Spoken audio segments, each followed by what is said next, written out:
Hello everyone and welcome back to another video. It's about time that I actually submit another video because I have been busy out of the wazoo, and it's been just incredible with everything that's been going on. But hopefully, now that I've been able to solve a couple of issues, I'm gonna have enough free time to pick up production back and bring you guys up to speed. Today's video is not really gonna be anything super out of the ordinary. I am actually going to be talking about a particular subject, and that's just with regards to cabling and how everything is hooked up.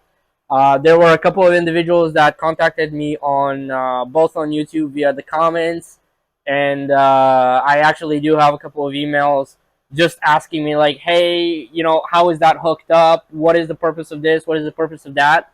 And I'm just gonna go from top to bottom in my rack, just to give you guys like a little bit of like a better introduction of what I have in my rack, what's running, and so on and so forth. Okay, so we're gonna start off by this machine right here. This is a DL320E Gen 8 V2. It's a short depth server, and it's one of the oh man, what do you call them? Like an introductory, I guess, introductory tier into like the into the DL lineup. And it being short depth means that it basically reaches up to like the middle of roughly. Actually, let me see if I can show it to you guys. As you can see, it reaches basically half of the of the rack depth.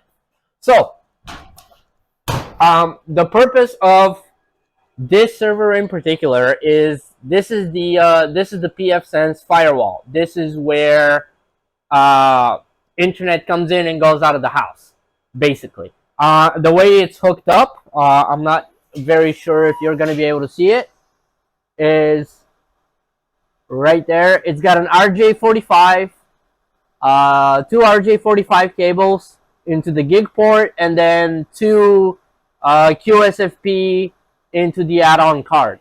So the two RJ45s are basically the incoming gigabit from the fiber modem, and it's in the and the second RJ45 is the management LAN, and then the two QSFPs are basically going into the Dell switch over here, which gives me the 80 gigabit local area network access across all of these ports.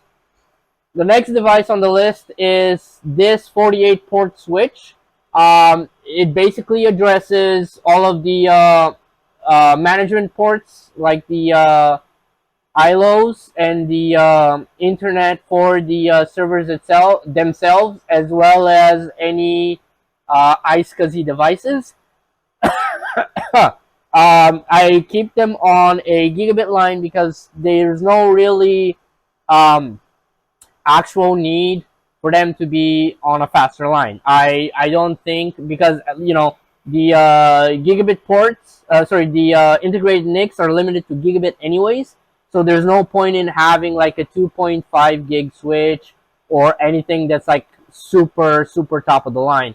So in terms of like administrative access to the internet for like updates, management access to the network, such as integrated lights out or anything else that I might have, it's all managed through oh, sorry about that, through this switch right here.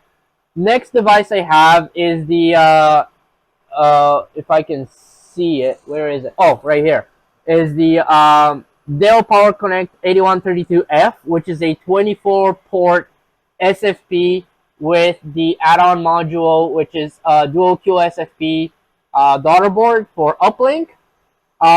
What it is each one of the pairs over here, as you can see, is connected to each of the servers as a dual 10 gigabits, and that's gonna be, sorry, not gonna be, that is the uplink to any and all virtual machines or like internal resource of the servers that I am hosting.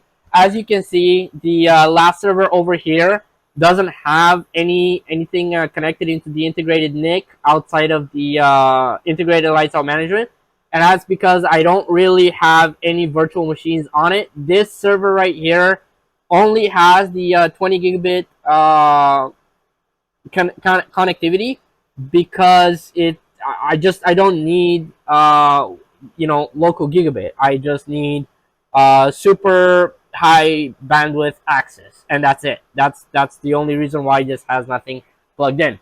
After that, you have the I have the DL60, which is currently powered off, nothing connected to it. But this is going to be like a little. This is going to be the future administrative module that I'm going to be keeping, and that's because it has the ability to host 3.5 inch drives. I have currently this guy, which is a DL20 Gen 9, which is the next generation of this guy. Currently, this is playing the role of a management unit, and it's basically just a 10 gig SFP with nothing added all. Oh, and the and the RAID controller so that it can support SAS drives. But like the basically what it is this computer right here hosts the Active Directory server, the secondary DHCP, additional firewall, additional like oh, what's it called? Sorry, give me just a second here. I'm gonna like the software defined networking functionality under Windows Server, Windows Update, and oh, there was another thing I don't remember off the top of my head. I have to power it back on to see because I have been gone for like 2 weeks. Sorry, over a month actually. I haven't gone, but this is basically the administrative node, and it's just a 10 gig NIC and a SAS card in. This is the DL60. This is the future administrative node, and it's basically going to be exact copy of this in terms of expandability. I'm just going to slap a 10 gig NIC in there and a SAS card to support SAS drives, and that's it. Now, going on to the next device, we have a bunch of DL380s and DL360s. These are the virtualization nodes, and the way they are hooked up is I got the integrated lights out management, which is this guy right here, which is the remote management for the server itself. You have local access, server access to the internet for updates, patches, hot fixes, whatever you might need. Like if I need to download an ISO directly onto the server that I can use for like VM instances, for example, like if I need to install if I need to like get like a Windows ISO, put it on the server, this is the data cable that does it. And then this data cable right here is the iSCSI option. What I've basically done, and this is an upcoming video, I haven't forgotten about it, NIC number 4 is configured for iSCSI boot from the file server down here. So whenever this powers on and it boots up, this is where it's gonna connect. This is what it's gonna use to connect to a virtual disk file located on this server right here. And this is the reason why I need 20 gigabit for it. Is because 1, 2, 3, 4, 5. The DL26. I would potentially have 6 computers connecting to iSCSI iSCSI virtual disk files located on this server at all time. And then, obviously the boot device for the file server. And honestly, like the only reason why I'm focusing on one computer is because they're gonna be the same all around. The cables right here are the integrated NIC that is I'm having a little bit of a brain fart. But basically what it is this NIC is shared to all the virtual machine inside hosted on the server, so that all the virtual machines can access the internet at line speed. So basically 1 gig, and I can do 20 simultaneous machines that can access the internet at 1 gig at the same time, and that's across all the servers. And Now, because I did mention that 1, 2, 3, and 4 are going to be the exact same thing, I'm not really going to repeat the same thing for all 4 servers, but I am going to move down here because this is basically the point of interest for the majority of the emails. So if you guys remember, this is the file server right here. I'm still waiting on a good deal for hard drives, which is why I haven't really populated anything. But as soon as I can find a good deal on hard drives, it's going to be sorry, 12 hard drives are the highest populated of the highest density that I can find. So if I can find like 18 terabyte drives for a good price, then I'm gonna buy 12 of them.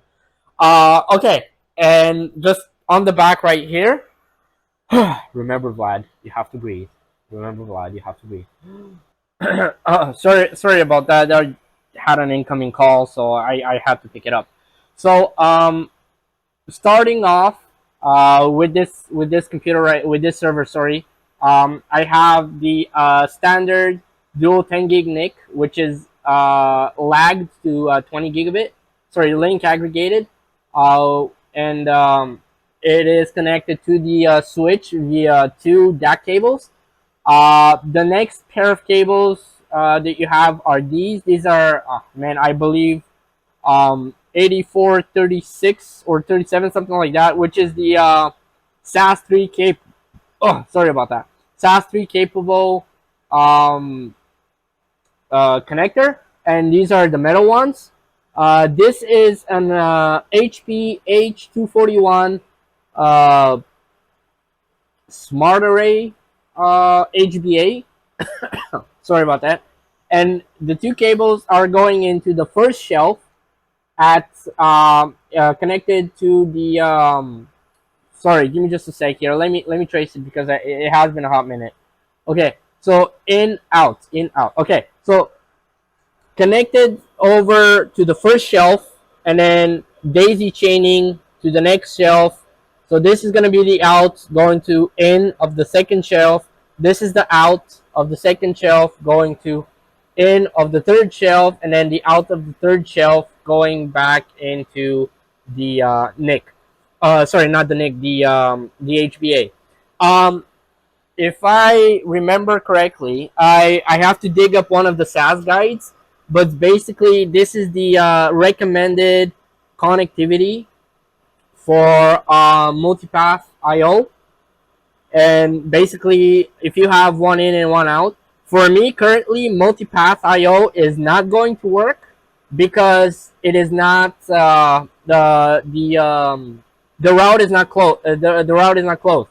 So basically, 2 of my shelves are currently offline. Sorry, not 2, just one of them. One of my shelves is not powered on, and this is going to cause the path to not be fully closed. So it's basically as if this second cable doesn't exist. Um, and it is basically, this is what it means. Um, it's not terminated. I'm not sure if I'm articulating it right, but basically it's not, consider it as not connected. Sorry, not fully connected. But if I were to power it on, give it just a little bit of a second to boot up.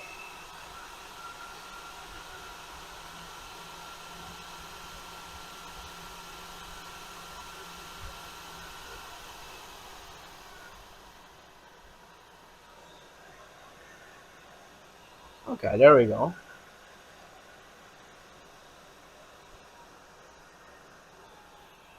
Okay, so if I go and dig up the SAS manual, basically now I have multipath input output across all my storage, which is the 3 shelves right here, right? And then it's multipath is supposed to be in case one of the lines fails, the second one picks it up. But because really and truly I don't have any purpose for multipath, and there's no like drives into the second shelf, I really have no interest in keeping it powered on to as you can see, like the activity lights are absolutely going crazy, and that's just multipath mapping itself.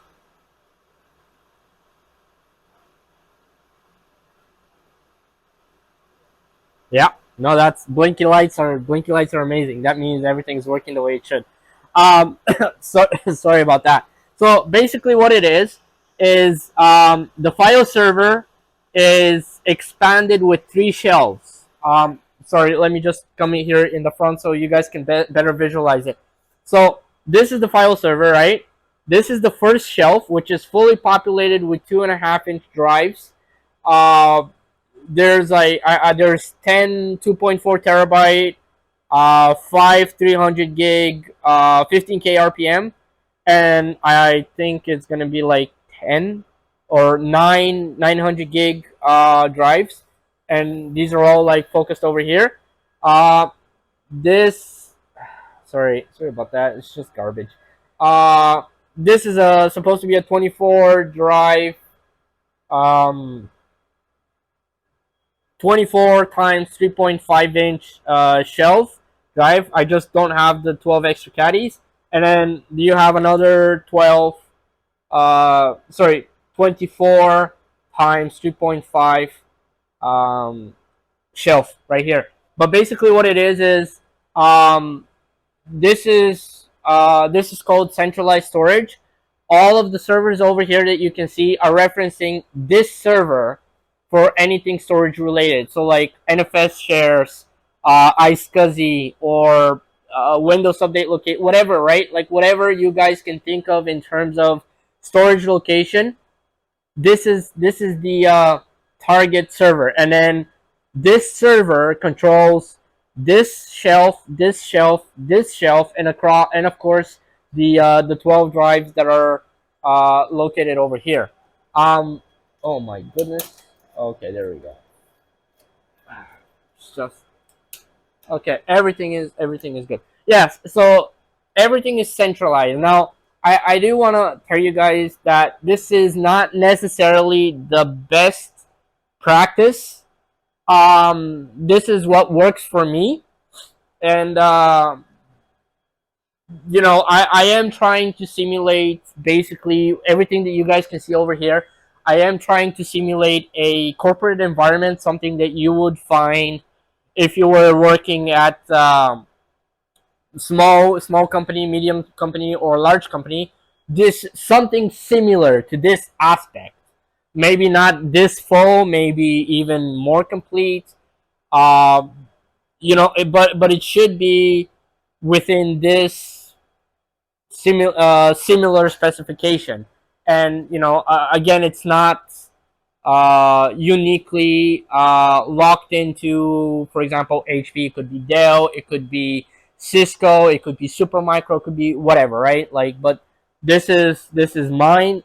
Sorry, this is like the configuration that I'm using, and like if there's something that I have intentions of testing out or playing with, like for example, I was with virtualization. Um, this is where I make the magic happen. And also this it's half work, half home, because most of the stuff that I have at home. So like for example, the Active Directory, the Ubiquiti controller, the firewall controls, the network control, the Windows updates, the cache library for Steam. Everything is located in this rack and then propagated to the house. Um, I did forget to mention this guy. This is basically the video editing rig. It's not something super crazy. It's basically just a Ryzen 9 3950X, 64 gigs of RAM, and a GTX 1080 Ti. God, I love this thing. This used to be my gaming rig when I was gaming, but now it's just a work rig. And man, it's a workhorse. Like I love this thing. And this is just, well, it's a waste of space until I find somebody to take it off my hands. Um, that should pretty much cover everything. If you guys have any additional questions with regards to anything that's located here, maybe I glossed over something they should have gone a little more deeply into, let me know in the comments, or shoot me an email. I'm more than happy to always talk with you guys and provoke conversation and discussion. Uh, please keep it active. Go crazy, ask questions. Queries, comments, inquiries, insults, and so on and so forth. Feel free to address it down in the comments. Thank you again for joining me for this video. Again, I do apologize for being as late as I have been. It's been crazy, but I will definitely be picking it up in the next days and weeks, and I do plan on increasing the frequency in which I post videos, because I do have a lot of work to put up and bring content to you guys. Thank you so very much, and I'll see you guys in the next one. Stay cool.